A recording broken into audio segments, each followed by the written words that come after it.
आज अंतर्राष्ट्रीय महिला दिवस है और आज हम आपको प्रयागराज से एक ऐसी महिला के जज्बे की दास्तान दिखाने जा रहे हैं जो सभी वर्गों के लिए एक मिसाल बन गई है। प्रयागराज की रहने वाली मधु की कहानी भी बेहद दिलचस्प है। मधु ने अपनी जिंदगी का सबसे कड़ा फैसला 2004 में लिया, जब मधु ने ऐसे शख्स से शादी की जिसके दोनों हाथ ही नहीं थे। मधु ने बताया कि दोनों हाथ न होते हुए भी मधु को श्री नारायण से प्यार हुआ, जिसके बाद उन्होंने परिवार वालों के रजामंदी के खिलाफ शादी की।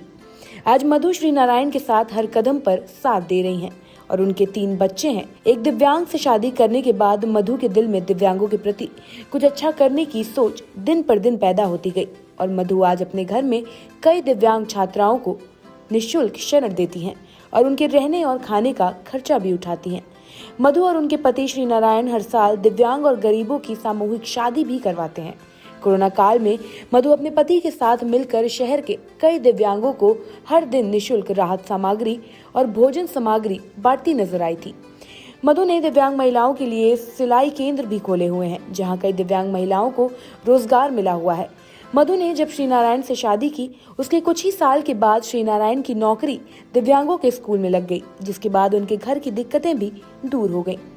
मधु हर रोज स्कूटी से सुबह अपने पति को बस तक छोड़ने जाती हैं और शाम के वक्त उन्हें लेने। मधु भी प्राइवेट नौकरी करती गई, जिसकी वजह से घर में बच्चों की परवरिश भी अच्छे से होती गई। लेकिन उसी बीच मधु ने दिव्यांगों और गरीबों के लिए हर संभव मदद करने की ठानी, जिसकी वजह से आज बीते 15 सालों से मधु अपने दिव्यांग पति के साथ मिलकर के दिव्यांगों की हर संभव मदद करती हुई नजर आ रही हैं। बीते 10 सालों से मधु दिव्यांग लोगों को किसी दूसरे धार्मिक शहर टूर पर भी ले जाती हैं, जिससे उनके दिमाग का विकास हो सके और उनको भी ऐसा लगे कि वो एक सामान्य व्यक्ति हैं। इसी वजह से मधु और उनके पति श्री नारायण की चर्चा पूरे शहर भर में मशहूर है। मधु बताती हैं कि उनके पति से शादी होने के बाद उन्होंने उनके दर्द को समझा और धीरे धीरे जब घर की आर्थिक स्थिति ठीक हुई तो उन्होंने भी ये मन बना लिया कि वो दिव्यांग और असहाय लोगों के लिए आगे आएंगी। मधु और उनके पति श्री नारायण ने एक दूसरे का साथ दिया और आज उनको इतने पुरस्कार से नवाजा गया है कि उनका एक कमरा मेडल और अवार्ड से भरा हुआ है। देखिए, जब मैं पहली बार इनसे मिली, मैंने इनको देखा कि मतलब इतना सक्षम होते हुए भी ये इतने सक्षम थे और स्वयं ही सारा काम अपने से करते थे।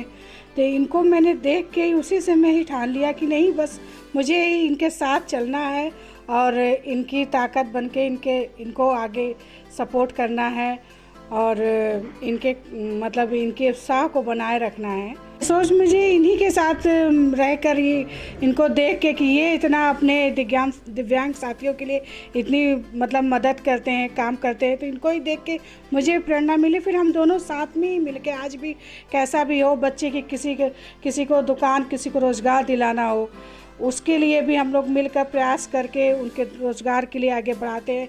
मेरे साथ काफ़ी लड़कियां हैं जो सिलाई में कुछ ना कुछ वर्क करके मैं उनसे करवाती हूं और उसको हम लोग साथ में मिलकर चलाते बढ़ाते हैं, जिससे उनकी कुछ रोजी रोटी चलती है। सिलाई भी मैं मतलब काफ़ी थोड़ा थोड़ा हर टाइम पे उनसे करवाती रहती हूँ। अभी होली का टाइम है तो मेरी लड़कियाँ पापड़ भी, चिप्स, ये सब भी बना रही हैं।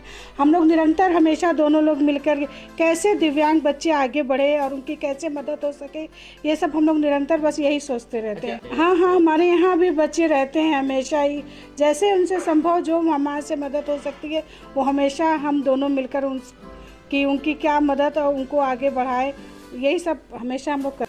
मधु के पति श्री नारायण ने कहा कि जब वो 12 साल के थे तो एक हादसे में उनके दोनों हाथ कट गए थे, जिसके बाद हर कोई उनसे दूरी बनाने लगा था। लेकिन जब वो इलाहाबाद विद्यालय में ग्रेजुएशन कर रहे थे तभी उनकी मुलाकात मधु से हुई और मधु ने उनकी कमजोरी को ही अपनी ताकत समझी। मुझे बहुत अच्छा लगता है और आप समझ सकते हैं कि जिस आदमी का दोनों हाथ नहीं, उसके साथ पार्टनर कोई ऐसे आसान होना नहीं है। और मैं बहुत बड़ा किस्मत वाला था कि जब इलाहाबाद विश्वविद्यालय में पढ़ने आया तो उसी समय इनसे जो है मेरी बीए सेकेंड ईयर में ही मुलाकात हुई। उसके बाद से हम लोग दोनों लोग विश्वविद्यालय में साथ पढ़े और शादी करने के बाद आज एक कहावत है कि हर जो है महिला के आगे बढ़ाने में पुरुष का हाथ होता है, लेकिन मैं ये सौभाग्यशाली हूँ कि हमें लगता है मुझे आगे बढ़ाने में और मेरे बच्चों का सहयोग जो भी हो सकता है, पूरे घर को, परिवार को संभालने में इनका बहुत बड़ा सहयोग रहा है। और मैं बहुत अच्छी तरीके से जो है ज़िंदगी में देखा हूँ कि हाथ कट जाने के बाद या कोई परेशानी आने के बाद किसका कौन जो है सहयोग करता है। वो यदि ये नहीं होती तो मुझे नहीं लगता है कि आज जो भी हम लोग दिव्यांग साथियों के लिए कर पाते हैं या जो है समाज के लिए कर पाते हैं वो संभव हो पाता है। आज मधु अपने घर में ही कई दिव्यांग छात्राओं को भी पनाह देती हैं और उनका हर संभव खर्च भी उठाती हैं। दूर दूर से पढ़ाई करने के लिए आई दिव्यांग छात्राओं का कहना है कि मधु मैम के अंदर उनको परिवार दिखता है, माँ जैसी मोहब्बत दिखती है और एक अलग सा अपनापन और एहसास मिलता है, जिसकी वजह से कई छात्राएं यहाँ पर रहती हैं। सर मैं मोहम्मद से हूँ और मैं यहाँ रहती हूँ मैम के यहाँ, और मैं यहाँ से इलाहाबाद विश्वविद्यालय से मैंने पोस्ट ग्रेजुएट किया है और प्लस में बीएड भी कर चुकी हूँ सर। और यहाँ भी बहुत ऐसे स्टूडेंट हैं जो सभी रहते हैं, बहुत कोई प्रॉब्लम नहीं होती है। मैम इतना सहयोग करती हैं, सर भी इतना सहयोग करते हैं, बहुत लगता नहीं कि हम कहीं घर से आए हुए बाहर हैं, लगता है घर जैसा एकदम सर। और हमें इन सर से भी मैम से भी बहुत सीखें मिलती है, बहुत प्रेरणाएं मिलती हैं और कोई प्रॉब्लम नहीं होती सर। गौरतलब है कि मधु ने एक दिव्यांग शख्स से शादी की जिसके दोनों हाथ ही नहीं थे और अब निस्वार्थ दिव्यांगों और गरीबों की मदद करना ये साफ तौर पर बता रहा है कि मधु के अंदर एक ऐसी इंसानियत बचपन से ही पल रही थी जिसकी आज के दौर में सबसे ज्यादा जरूरत है। ऐसी महिलाओं को माय भारत भी दिल से सलाम करता है।